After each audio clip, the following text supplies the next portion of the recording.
देखिए, ये कॉन्फ्रेंस जो है ज्ञान भवन में 26 और 27 अक्टूबर को हो रहा है और इसमें 500 से ज़्यादा डॉक्टर आएंगे। देश से 13 से ज़्यादा स्पीकर्स जो इंटरनेशनल फेम के हैं, वो सारे लोग आके विभिन्न विषयों पर बात कर रहे हैं, जिसमें कि सांस के नलियों की बीमारी, टीबी की बीमारी, खर्राटे की बीमारी और इन्फेक्शंस के ऊपर। तो इन सारे चीज़ों पे बात हो रही है। नई नई तकनीक जो मशीनों की आई है उसके ऊपर बात हो रही है, उसके ऊपर ट्रेनिंग दी जा रही है। तो ये सारी चीज़ें जो है ये 26 और 27 तारीख को होगी। तो एक चीज मिस हो गया है, एक लाइव टेलीकास्ट होगा, है ना। ईबस एक नई मशीन है जिसके द्वारा गांठ में जाया जा सकता है, लंग्स में। वो लाइव टेलीकास्ट है 26 को मॉर्निंग में बीगापोलो से, जो कि नए लोगों के लिए, जो स्टूडेंट्स हैं, पीजीज हैं, उन लोगों के लिए सीखने का एक अच्छा मौका है। लाइव टेलीकास्ट ज्ञान भवन में होगा।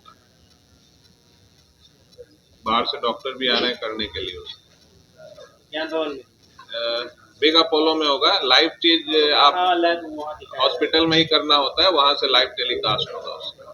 कितने दिनों का पूरा जो हमारा सेमिनार है सीएमई है, 2 दिनों का है। पहला दिन जो है 2 बजे से पहले तक वर्कशॉप है, 2 बजे के बाद से लेक्चर्स होंगे फर्स्ट दिन, और सेकेंड डे पूरा लेक्चर्स, प्राइज डिस्ट्रीब्यूशंस, क्विज और सबका पार्टिसिपेशन होगा। पोस्टर प्रेजेंटेशंस और पीजीज लोग अपना पोस्टर और केसेस भी प्रेजेंट करेंगे, उसके लिए भी अवार्ड्स रखा गया। लेक्चर में नए टेक्निक का परिचय होगा। हाँ, लेक्चर्स में सारे नए टेक्निक भी, और जो अभी बीमारियां जो उभर के सामने आ रही हैं, जिसमें जनरल फिजिशियंस, पल्मोनोलॉजिस्ट, जिसमें कंफ्यूजन ज्यादा होता है, उसका भी हम लोग कंफ्यूजन क्लियर कर लेंगे। और वैसे लेक्चर्स रखे गए हैं कि जनरल फिजिशियंस को भी इससे फायदा मिलेगा। इससे डॉक्टरों को फायदा मिलेगा, एक दूसरे को। हाँ, डॉक्टरों को फायदा मिलेगा एक दूसरे को सीखने के लिए, बिल्कुल। और वर्कशॉप में तो आप प्रोसीजर भी सीखेंगे, है ना, जितने सारे नए डॉक्टर्स हैं या कोई सीखना चाह रहे हैं ओल्ड डॉक्टर्स, उनके लिए कि लर्निंग प्रोसेस को इम्प्रूव करना। तो हमारा इस कॉन्फ्रेंस का मेन एम यही है कि जो हमारे जो पीछे वाले जो पोस्ट ग्रेजुएट ट्रेनी हैं, उनको हम नए चीज़ों के बारे में बताएं, उनको हम ट्रेन करें जो इंटरवेंशन पल्मोलॉजी में जो है, और हम भी जो बाहर के फैकल्टी आ रहे हैं उनसे कुछ सीखें। तो ये कंटिन्यूस प्रोसेस है। तो मेन हमारा यही मकसद है इस कॉन्फ्रेंस का, कि हम जो नए चीज़ों को हैं अडॉप्ट करें, और जो अब चीज़ हम जो अभी हमारा जो भी नॉलेज उसको शेयर करें दूसरों से, कि हम आने वाले जनरेशन को दे पाएँ और पेशेंट्स के कल्याण के लिए कुछ करें।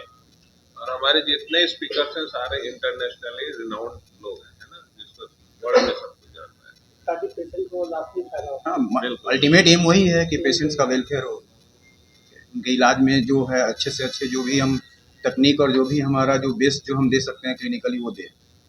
आज से कुछ साल पहले तक हमारे बिहार में इसमें फेफड़ा पे कोई एमडी पीजी कोर्स नहीं होता था, केवल डिप्लोमा कोर्सेज होते थे। अब हम यहाँ पे एमडी कोर्सेज भी होते हैं, जो बहुत सारे मेडिकल कॉलेज में शुरू हो गया है नया पे 2-3 साल से, और डीएम कोर्सेज भी हो रहा है जो हमारे यहाँ एम्स में हो रहा है। तो इन लोग के लिए काफ़ी अच्छा अपॉर्चुनिटी है लर्निंग के लिए, और इसलिए हम लोगों ने इन लोग के लिए रिसर्च जो भी रिसर्च किए हैं उसको प्रेजेंट करने का मौका दे रहे हैं, और उनको प्राइज़ भी देंगे जो उसमें फर्स्ट सेकेंड थर्ड रैंक है। साथ ही हम लोग पीजी के लिए क्विज कंपटीशन भी रखा है, तो फेफड़ा से संबंधित बीमारियों पे क्विज करेंगे, बहुत सारे क्वेश्चन पूछे जाएंगे सारे पीजी से, और उसमें जो टॉप करेगा उनको भी प्राइज दिया जाएगा। तो उनके लिए काफ़ी अच्छा है, और साथ में डेफिनेटली फिजिशियन, चेस्ट फिजिशियन सबके लिए फ़ायदा है कि बीमारी से जो भी नई चीज़ें आई हैं उन सारी चीज़ों के बारे में, उनकी ट्रीटमेंट, डायग्नोसिस जो भी हैं, नई पत्ती जो भी आई है तो डिस्कस करेंगे, जिससे उनको फ़ायदा होगा। उनके प्रैक्टिस जो कर रहे हैं उसमें कुछ नई चीज़ आ रही है तो पेशेंट का भी भला होगा। काफ़ी बातें हुई अपने कॉन्फ्रेंस के बारे में कि क्या-क्या हम लोग कर रहे हैं। तो कुछ चीज़ें हैं जिसके बारे में मैं एम्फसाइज़ करना चाहूँगा कि जैसे रेस्पिरेटरी डिजीज़, पोस्ट कोविड के बाद इसके लिए काफ़ी जागरूकता बढ़ी है, लोगों में इसका इम्पोर्टेंस भी समझ में आया है।